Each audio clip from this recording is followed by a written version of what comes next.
colonisateurs. Je suis un enfant du Sahel et je tiens à faire une affaire d'État vis-à-vis de la politique chaotique du mouton béni par la France et l'Europe. Même s'il semble plus occupé à sacrifier la génération future qu'à veiller au développement durable. Je suis un enfant du Sahel et je tiens beaucoup à clarifier que je n'apprécie pas que la politique africaine se paye de ma tête avec des illusions et des imaginations tordues. Je n'apprécie pas la politique du mouton de la maison parce qu'elle n'a jamais cessé de servir les désirs immodérés du néocolonialisme occidental. Une colonisation nouvelle qui n'a jamais cessé de sucer la chair et le sang de mon peuple. Je suis un enfant du Sahel et je ne marcherai jamais mes mots pour faire plaisir aux loups sauvages de l'Occident ou aux moutons de la maison de l'Afrique. Je ne marcherai jamais dans les pas de tous les moutons tordus sponsorisés par la démocratie française et européenne. Je ne marcherai jamais dans les pas de l'égoïsme de la réaction internationale.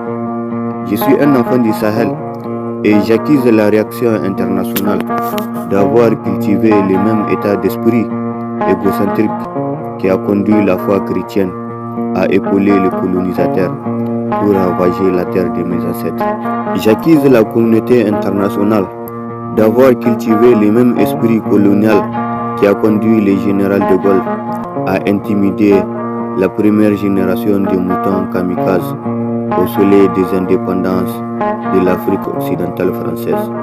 Le même état d'esprit colonial qui a conduit le général de Gaulle à intimider la première génération de moutons psychopathes qui se sont permis de tourner le dos à Sékou Touré, à Amadou Boketa et à Kwame Nkrumah.